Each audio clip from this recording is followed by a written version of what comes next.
ரஜினி, கமல், பிரகாஷ்ராஜ், நாசர் என்று தமிழ் சினிமாவுக்கு 50க்கும் மேற்பட்ட தரமான நடிகர்களை அறிமுகம் செய்தவர் இயக்குனர் சிகரம் கே. பாலச்சந்தர்.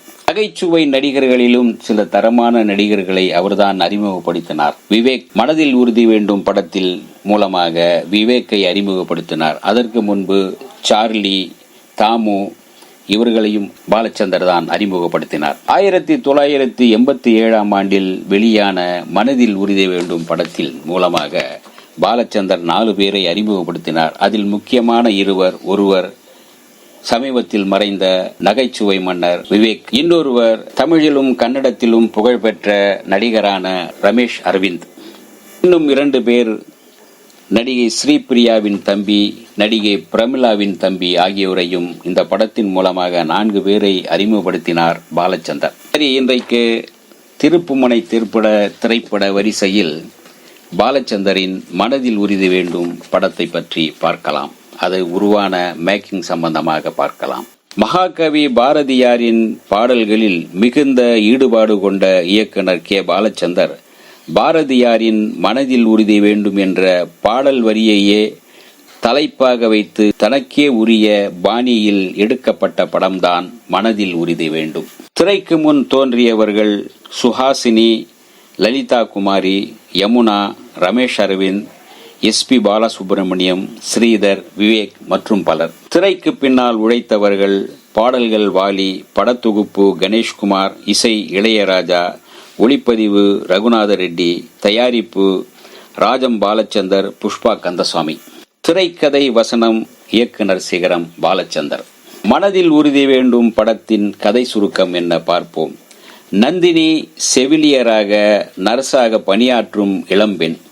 அவளின் வருமானத்தால் தான் குடும்பத்தில் உள்ள அத்தனை பேரின் தேவைகளையும் ஆசைகளையும் பூர்த்தி செய்யப்படுகிறது. பிறருக்கு உதவுவதை இயல்பாகவே பிறவி குணமாக கொண்ட நந்தினி செவிலியர் பணியை விரும்பி ஏற்று சேவை செய்வதை வாழ்க்கையின் கொள்கையாகவே கொண்டு வாழ்ந்து வருகிறவள். வருமானம் இல்லாத பெற்றோர்க்கும் வாழ்க்கையை இலக்கின்றி கழிக்கும் தம்பிகளுக்கும் நந்தினி ஒரே ஒரு ஆதாரம். எல்லோருடைய மதிப்புக்கும் மகிழ்ச்சிக்கும் காரணமாக இருக்கும் நந்தினியின் வாழ்க்கை முழுமையடையாத ஒன்றுதான். திருமணமான நந்தினி கணவனிடம் இருந்து விவாகரத்து பெற்றவள். ஆயினும் முன்னாள் கணவனுக்கு உடல்நிலை பாதிப்பு ஏற்பட்டு உயிருக்கு போராடும் போது எதையும் மனதில் வைத்துக் கொள்ளாமல் தன் சிறுநீரகத்தையே தந்து அவன் உயிரை காப்பாற்றுகின்றாள் நந்தினி. தான் சந்திக்கும் பிரச்சனைகள் அனைத்தையும் சந்தோஷமாக எதிர்கொண்டு மனதில் உறுதியுடன் வாழ்க்கையை வெற்றி கொள்கிறாள் நந்தினி. இதுதான் மனதில் உறுதி வேண்டும் படத்தின் கதை சுருக்கம். மனதில் உறுதி வேண்டும் படத்தை பற்றிய சில சுவாரஸ்ய விஷயங்கள் உண்டு. ரஜினிகாந்த், விஜயகாந்த், சத்யராஜ் ஆகிய 3 முன்னணி நட்சத்திரங்கள் கௌரவ வேடத்தில் ஒரு பாடல் காட்சியில் இந்த படத்தில் தோன்றியிருந்தார்கள். அதாவது லலிதா குமாரி சுஹாசினியுடன் பிரபல ஹீரோக்களை ஒப்பிட்டு ஒரு பாடல் காட்சியை கற்பனை செய்வார். அந்த பாடலில்தான் இவர்கள் 3 பேருமே தோன்றினார்கள். கடலே என் அக்காளின் மகளை என்கின்ற அந்த பாடலில்தான் ரஜினி, விஜயகாந்த், சத்யராஜ் வந்து நடனமாடி விட்டு செல்வார்கள், டூயட் பாடிவிட்டு செல்வார்கள். பின்னாளில் கருத்து கந்தசாமியாக பத்மஸ்ரீ விருது பெற்ற நகைச்சுவை நடிகரான விவேக் அறிமுகமானது இந்த படத்தில்தான். ஏராளமான தமிழ் படங்களில் கதாநாயகனாக நடித்து இப்போது கமல் நடித்த உத்தம வில்லன் படத்தை இயக்கிய கன்னடத்தில் பிரபலமான ரமேஷ் அரவிந்த் அறிமுகமான படமும் இதுதான். பிரபல நடிகைகள் ஸ்ரீபிரியா, பிரமிளா ஆகியோரின் தம்பிகளை இந்த படத்தில் சுஹாசினியின் தம்பிகளாக நடிக்க வைத்து திரை உலகிற்கு அறிமுகப்படுத்தியிருந்தார் இயக்குனர் பாலச்சந்தர். படத்தின் டைட்டில் சாங் மனதில் உறுதி வேண்டும் என்கின்ற பாடல் சூப்பர் ஹிட்டாக இன்று வரை இருக்கின்றது.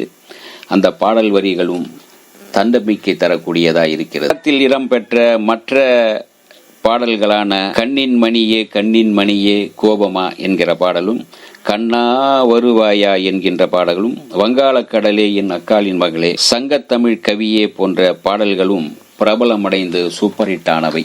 மனதில் உறுதி வேண்டும் சுஹாசினிக்கு மிகப்பெரிய ஒரு பிரபல்யத்தையும் பெண்கள் மத்தியில் ஒரு செல்வாக்கையும் ஏற்படுத்திய திரைப்படம் என்று சொல்லலாம். இந்த வீடியோ உங்களுக்கு பிடிச்சிருந்தா லைக் பண்ணுங்க, ஷேர் பண்ணுங்க, கமெண்ட் பண்ணுங்க, சப்ஸ்கிரைப் பண்ணுங்க, மறக்காம பெல் ஐகானை கிளிக் பண்ணுங்க.